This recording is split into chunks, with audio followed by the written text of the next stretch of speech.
Doctor Yunus ঘোষণা করেছেন যে ফেব্রুয়ারিতে নির্বাচন। এখন বিভিন্ন দল নির্বাচনী প্রচারণায় ব্যস্ত হয়েছে, যদিও সেখানে আওয়ামী লীগ নেই, এবং বিভিন্ন মিডিয়া এই নির্বাচনকে কেন্দ্র করে ইতিপূর্বে বিভিন্ন জরিপ চালায় এবং ওইসব জরিপে দেখা যায় কোনোটাতে আওয়ামী লীগ এগিয়ে, কোনোটাতে বিএনপি এগিয়ে, কোনোটাতে জামাত এগিয়ে। এখন বিবিসি গতকাল রোববার একটা জরিপ প্রকাশ করেছে এবং এই জরিপে কি দেখা যাচ্ছে সেটা একটু দেখি। মজার ব্যাপার হলো তাদের জরিপে 48% মানুষ জানিয়েছেন যে তারা নির্বাচনে কাকে ভোট দিবেন এটা এখনো সিদ্ধান্ত নেননি, এবং 14% মানুষ বলছেন যে তারা তাদের অপিনিয়ন দিতে রাজি না, তারা কাকে ভোট দিবেন এটা বলতে চান না। তাহলে কি দাঁড়ালো? 48 প্লাস 14 যদি আপনি বাদ দেন, 62% মানুষের কোনো মতামত তারা তুলতে পারেন নাই বা দেন নাই, তাহলে তাদের জরিপটা 38% মানুষের উপর হয়েছে। এখন 38% মানুষে, অর্থাৎ মানে অনেকটা 1/3 এর কাছাকাছি বা একটু বেশি। এখন ওই জরিপে দেখা যায় যে বিএনপি সবচেয়ে বেশি 12%, আর জামাত 10%, আওয়ামী লীগ 7.3%, এনসিপি 2.8%। তারা মানে ভোট পাবে। এখন 8 মাস আগেও বিবিসি একটা জরিপ দিয়েছিল, সেই জরিপে দেখা গেছে যে বিএনপি 16.3% ভোট পাবে, কিন্তু এখন জরিপে দেখা যাচ্ছে 12% ভোট পাবে। তাহলে তার ভোট কিন্তু কমেছে 4.3%। আবার জামাতও আগের জরিপে দেখা গেছিল তারা 11.3% ভোট পাবে, কিন্তু এই জরিপে দেখা যায় তারা 10%, তার মানে তারাও কমেছে 1.3%। শুধু এনসিপি তাদের কিছুটা বেড়েছে, তাদের আগে ছিল জরিপে 2% ভোট, এখন সেটা বেড়ে 2.8% হয়েছে, মানে 0.8% তাদের বেড়েছে।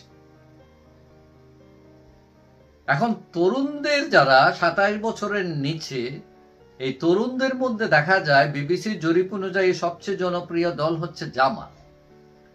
তাদের 12% জনপ্রিয়তা তরুণদের কাছে, বিএনপি 9%, আওয়ামী লীগ 7%।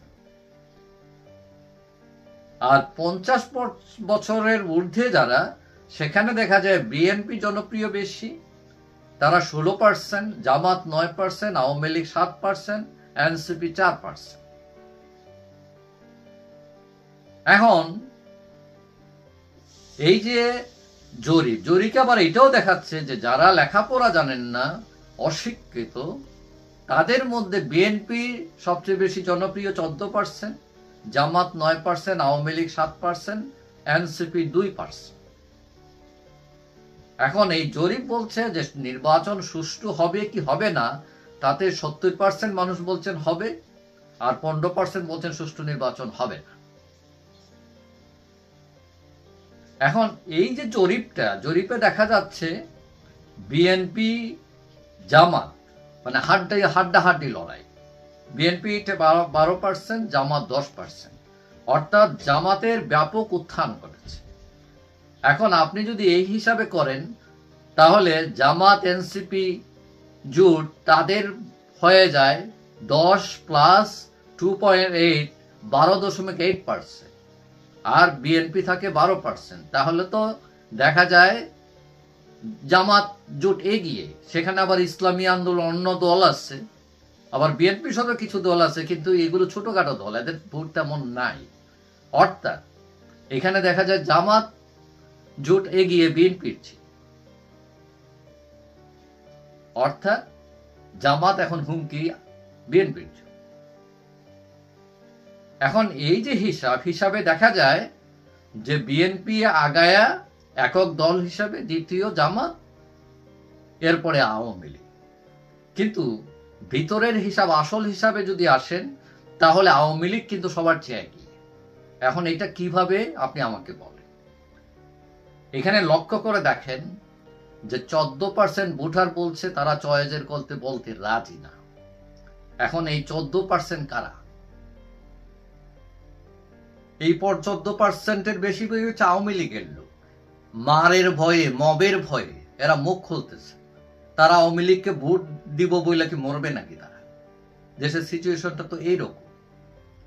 তো এখন আমি 14% বাদ দিলাম, তাদের যদি 10% হয় এখানে, তাহলে তারা ছিল আগে 7%, তো 7 আর 10 কত হলো? 17% হয়ে যায় তাদের আওয়ামী লীগের। আর বিএনপি 12, জামাত 10, তাহলে সবার আগে কে? সবার আগে আওয়ামী লীগ। এবং এইটা ছাড়াও এই যে জরিপে 48 মানুষ বলেছেন সিদ্ধান্ত নেননি, এদের মধ্যে আওয়ামী লীগই বেশি হবে। কারণ তারা জিনিসটা এড়িয়ে গেছেন। কারণ এখন এই পরিস্থিতি এমন, আওয়ামী লীগ বলাটাও একটা রিস্কের ব্যাপার, আওয়ামী লীগের সমর্থক ঘোষণা করো একটা রিস্কের ব্যাপার। সুতরাং প্র্যাকটিক্যালি হিসাব যদি করেন, এই হিসাব যদি দলগতভাবে প্রকাশিত হয়, এখানে যদি ভয়ের রাজত্ব কেটে যায়, তাহলে আসল হিসাবে দেখা যায় আওয়ামী লীগই সবার চেয়ে এগিয়ে এবং ব্যাপক ব্যবধানে এগিয়ে। এবং সম্ভবত এই কারণে এটা হয়তো বর্তমানে মাঠে থাকা দলগুলো সেটা জানে, এবং জেনেই তারা একবার তাকে এই কি বলা যায় নিষিদ্ধ করবে, আরেকবার বলতেছে তারা দেশে নাই, আবার দেখে ভয়ও পায়, আবার বলতেছে না ঠিক আছে তোমাদেরকে দেওয়া হবে না, প্রতীক দেওয়া হবে না, স্বতন্ত্র ইলেকশন করো, দেখে কত শক্তি আছে। অর্থাৎ ঘুরে ফিরে কিন্তু আওয়ামী লীগকেই ভয়, এবং এই ভয়ের কারণ হচ্ছে তার জনপ্রিয়তা, তার ভোট। যদিও আওয়ামী লীগ গত 15 বছরে উন্নয়নের পাশাপাশি অনেক অন্যায়ও করেছে, কিন্তু বাংলাদেশের রাজনীতিতে ভোটের হিসাবে দল দুইটা, একটা আওয়ামী লীগ, একটা অ্যান্টি আওয়ামী লীগ। এবং অ্যান্টি আওয়ামী লীগ ভোট ভাগ হচ্ছে, আর আওয়ামী লীগের ভোট কিন্তু তার ইনটেক্টই থাকতেছে।